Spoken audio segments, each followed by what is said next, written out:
Oke, assalamualaikum warahmatullahi wabarakatuh.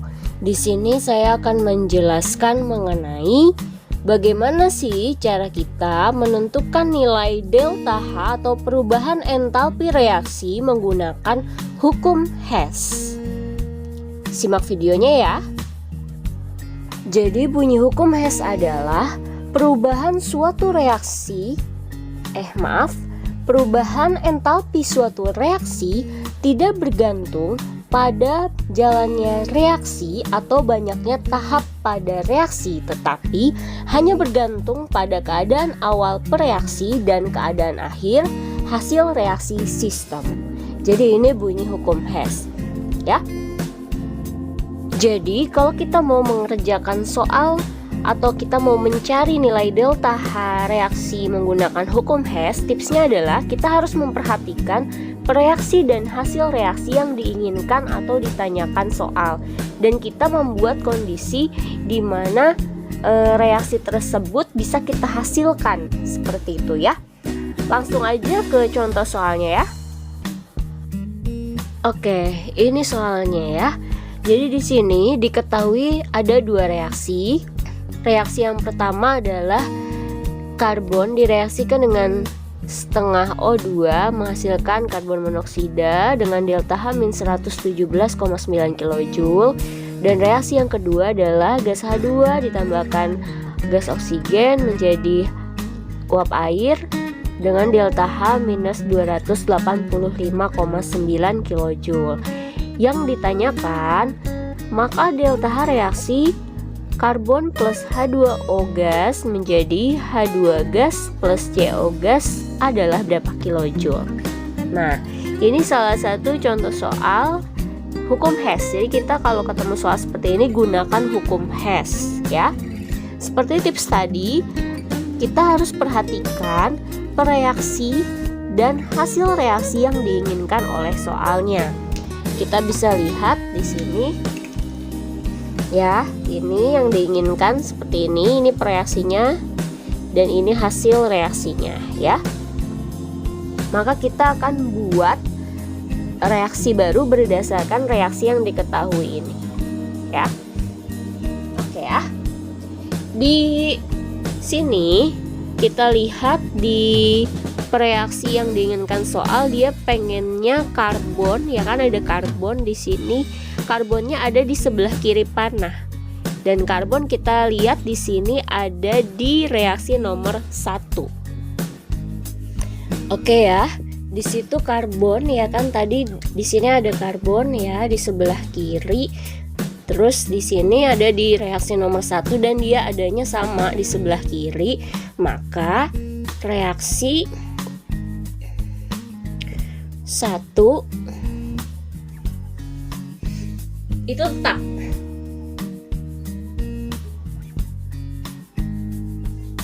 ya. Lalu kedua ada si siapa H2O di sini kan. Nah, H2O nya dia maunya ada di sebelah kiri panah juga, tapi di sini H2O ada di reaksi kedua dan dia ada di sebelah kanan. Maka kita harus bikin si H2O ada di sebelah kiri panah. Jadi harus kita balik. Berarti reaksi yang kedua itu dibalik. Oke ya. Kita tulis ulang ya reaksinya setelah dilakukan perlakuan seperti ini. Oke, ini setelah ditulis ulang seperti ini. Ya, jadi di sini tadi yang reaksi pertama ditulis tetap, reaksi kedua kita balik. Nah, untuk delta H-nya, karena yang reaksi pertama itu tetap, maka delta H-nya juga tetap.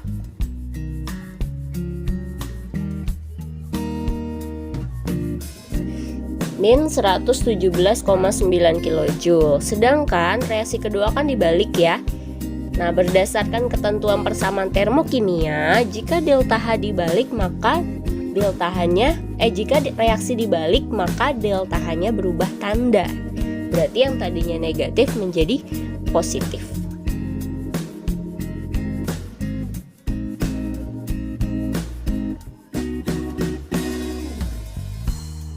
Oke. Oke, seperti ini ya.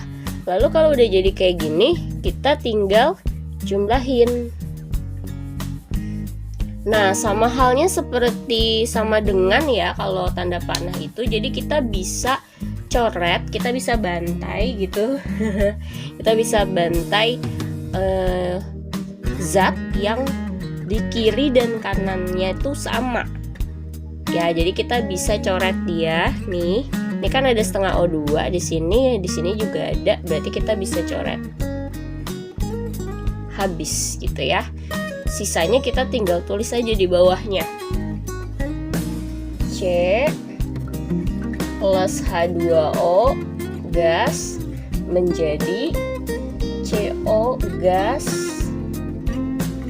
plus H2 gas. Delta H-nya juga kita tinggal jumlahkan. Plus 285,9 ditambah min 117,9. Berarti dikurangin ya, yang positif kurangin yang negatif karena dia lebih besar ya. Jadi hasilnya positif 168 kilojoule. Oke. Nah, cara kamu mengidentifikasi apakah kamu benar gitu bikin reaksinya, apakah kita tidak keliru membuat reaksi, itu kita bisa cek hasil reaksi yang kita buat nih ya. Di sini dengan kita cocokkan dengan yang diinginkan soal. Di sini kan sama ya, C ya kan sama di sebelah kiri, terus ada H2O sama kan. Terus di sebelah kanan panah itu ada CO dan H2. Ini nggak masalah ya kalau sama-sama di kiri atau sama-sama di kanan, dia kebalik gini doang, ini sama aja gitu ya. Jadi ini reaksinya cocok. Oh, berarti kita nggak ada kekeliruan gitu. Kita tinggal jumlahin aja delta H-nya seperti itu ya.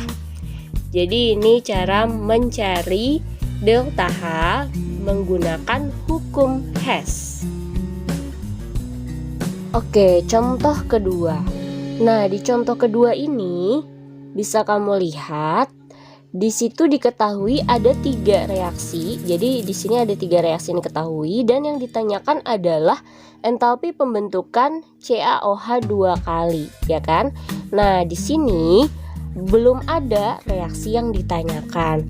Maka kita harus membuat terlebih dahulu reaksi yang diinginkan, reaksi yang ditanyakan oleh soalnya. Seperti itu ya.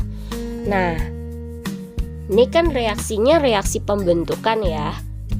Oke, reaksinya reaksi pembentukan. Maka di sini kita harus menyusun unsur-unsur menjadi zat CaOH 2, ya kan? Nah, seperti ini membuatnya, kita buat dulu. Nah, menjadi CaOH 2 kali gitu kan ya. Bagaimana penyusunnya, unsur apa aja? Ya kelihatan lah ya, ada Ca-nya ya kan. Terus ada O sama H. Tapi jangan lupa kalau O dan H itu dia kan kondisi bebasnya dalam wujud gas, maka dia bentuknya harus O2 dan H2 gitu ya. Seperti ini. Lalu kita jangan lupa kita cek apakah dia setara apa belum gitu ya. Ini Ca-nya 1, di sini 1 sama, O-nya ada 2, di sini juga ada 2, H-nya ada 2, di sini juga ada 2. Oh, sama. Berarti inilah reaksi yang diinginkan oleh soalnya. Oke, jadi langkah selanjutnya adalah kita tinggal cocokkan ini ya, cocokkan dengan yang diketahui. Pertama ada Ca di sini ada di sebelah kiri ya kan, dan dia ada di reaksi nomor 2. Maka kita lihat reaksi yang nomor 2 ini Ca-nya bagaimana? Oh, dia sama di sebelah kiri ya, tapi di sini koefisien yang diketahui itu 2, sedangkan yang diinginkan itu hanya 1 ya kan. Berarti reaksi 2 kita kali setengah gitu ya. Lalu selanjutnya ada O2. O2 ada di reaksi nomor 1 dan nomor 2. Nah, kita kan bingung ya mau pakai yang mana gitu. Kita lari ke H2 aja gitu ya. Kita lihat H2 di sini ada di reaksi nomor 1.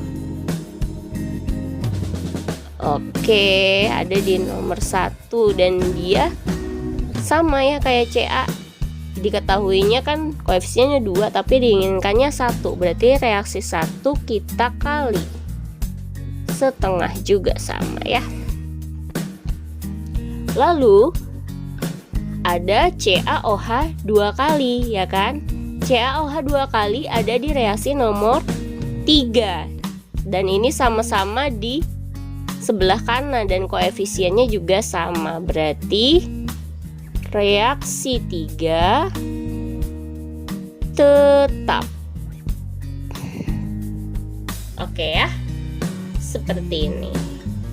Kita tulis ulang ya.